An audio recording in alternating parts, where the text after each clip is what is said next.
Hello everyone, this is MMA Interesting Prospects podcast.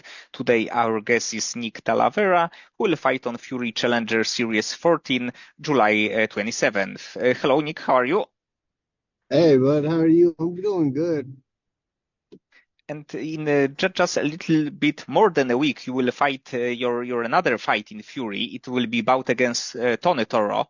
So if you can tell me, what do you think about this opponent and how your camp is going for this fight? Well, what I think about Tony is he he's a little pit bull. He likes to get in there and get nasty. I've seen him fight. I've been watching him, and I knew our paths sooner or later would cross. And that's why I've just always kept an eye out on everybody, pretty much everybody inside of all the Fury. I've been watching, trying to study everybody, see what their style is, see what they have. And my camp thus far is coming to an end, but I'm honestly, I feel like it's at that point of like, damn, I can't believe it's finally over. Like I've been pushing it in camp. And did you did anything different from your previous fights for Tony? Um, nothing, nothing really changes except some things are tweaked adjust to my opponent. See, like there's a tremendous height difference in this fight, so therefore I've just I've just got to be ready for him to be explosive because he's so low to the ground already. He can just squat a little more easier, and therefore he can also explode a lot more.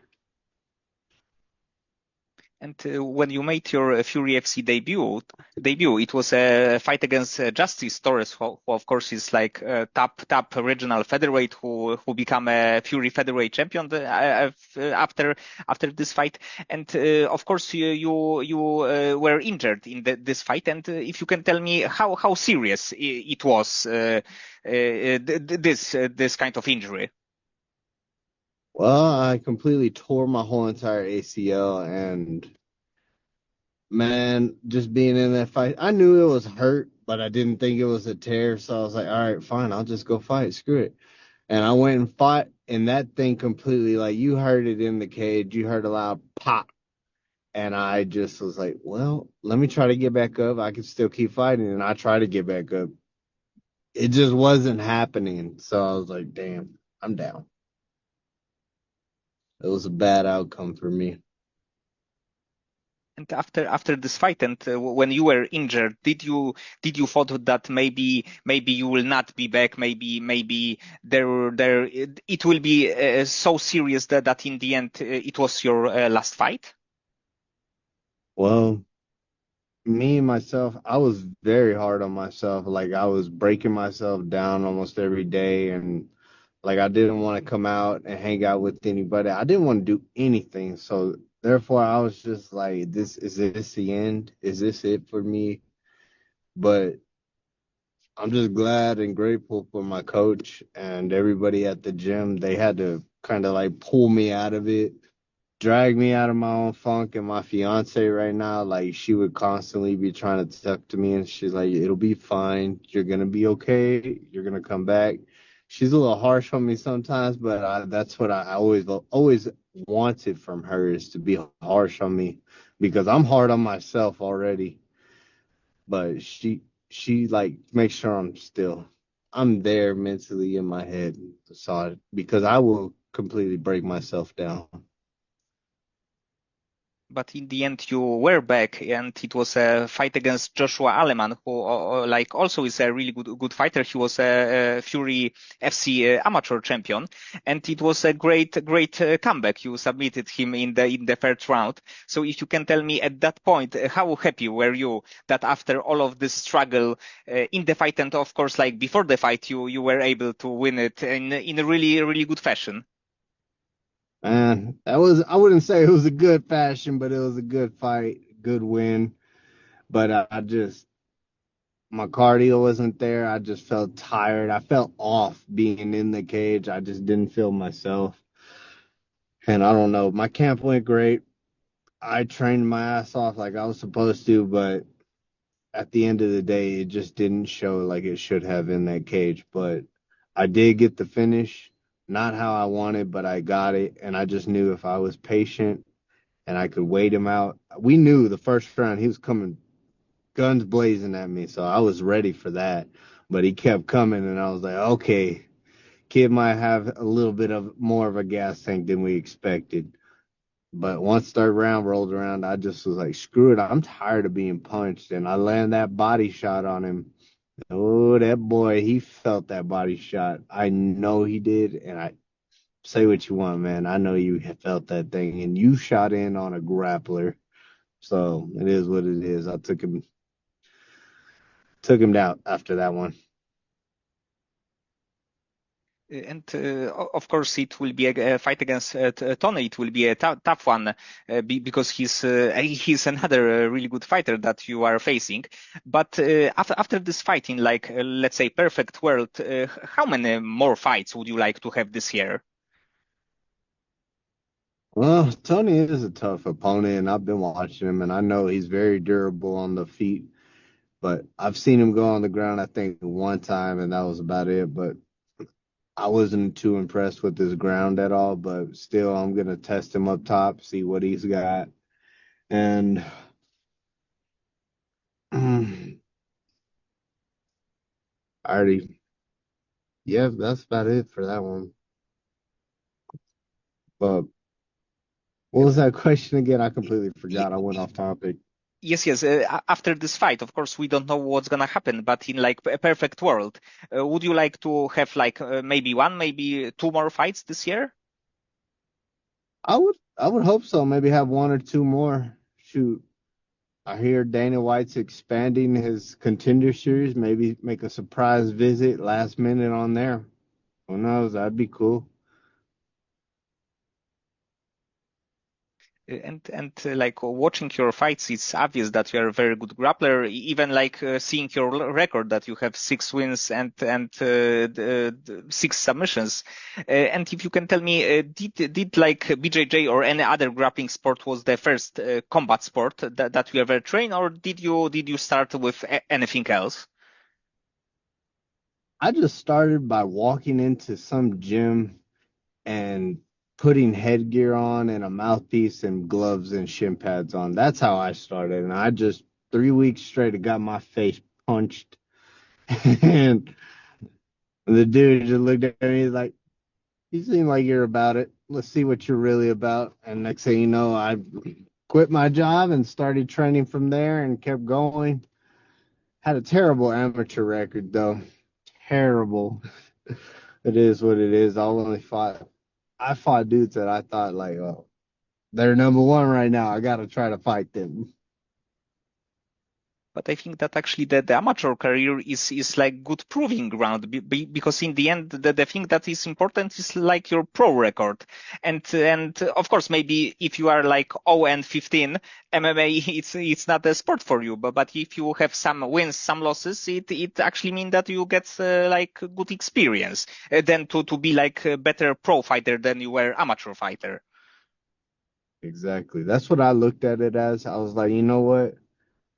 I'm going to have a terrible amateur record. That's fine, but that's only because I'm taking those hard fights. I'm doing what I gotta do. And I was like, all right, fine, whatever. But also, it's proving that my coach told me, he's like, I don't want you to turn pro yet. I don't want you to turn pro yet. And I was already on fight number 8. And I was like, oh, this is taking forever. Next thing you know, I got to fight number 11. And I looked at it and I was like, am I ready? And he's like, let's do it. You're going pro. Man, 11 fights as an amateur. That's honestly a lot. I know people that have had a lot more, but it's not very common that they have that many. And if you can tell me more about your current gym that you are right now training in, and maybe if you can mention some training and sparring partners that you have there. Um, The the group has actually grown, thankfully. It's grown, so therefore I got a team which I showed them like what to do, how to be a good teammate and everything, and I can preach and pray and all that, but it's up to them to be there. But I'm at RuFFhouse MMA in Odessa, and I've just been making a name for myself in that gym and making a name in all of my town and anywhere that I go, really.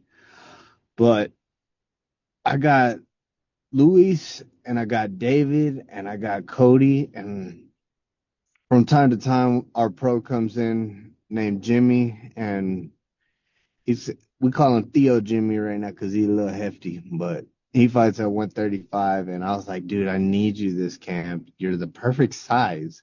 I need you. And he's been showing up for sparring days a little often, so he's been a good help. But the amateurs have been there the most, and they've done the most to make sure that my camp continues and I continue training and everything. So I'm glad that some of the advice that I gave them rubbed off on them, and they are coming into their own. So right now you are the most experienced fighter in your team. As of right now, yes, I am. But my head coach has me beat by a couple of fights, and I hope to sooner or later be above him.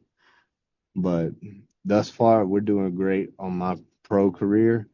And Dez, he's honestly been a big puzzle piece to my game plan. So therefore, I feel comfortable with where I'm at. And when you started your like MMA training, this kind of career, did you have any like role models or maybe like fighters that or people that motivates you to move further with the career? People say I look like two people, Max Holloway and Tony Ferguson. And I was like, those dudes I actually look up to because one, Tony is crazy as hell, but you know what? Everybody was deathly afraid of taking him to the ground because they were afraid they were going to get submitted. And Max Holloway, he's just a dude to look up to. I was like, man, look at him. He's young. He's got mean hands, and I've never seen anybody take Max down, honestly. So I'm just like, why is that? And so I'm just those two fighters right there, tops. So about Max, because he will fight really soon against Dustin. What do you think about this fight? Do you think that Max will be able to win this like end this trilogy? I have no idea, honestly. I met Dustin Poirier in person, and I was a hothead in my amateur career, but at the same time, I was very nice. Like I was toying with Dustin, and so I'm a fan to him. And I told him I can't wait until I make it to the UFC and fight you one day. And his immediate response, "That's going to be the worst day of your life." And I was like, "Oh, that was good. That was good," and I was ready. But we took a photo and everything. He was a real cool dude. But honestly, I would have to choose Dustin Poirier over Max this fight. I always go with Max, but you know what? This time I'm going with Dustin. Okay, Nick. So many thanks for the time and for conversation. I hope that you will win your next fight and that you will get another good challenge in the Fury FC.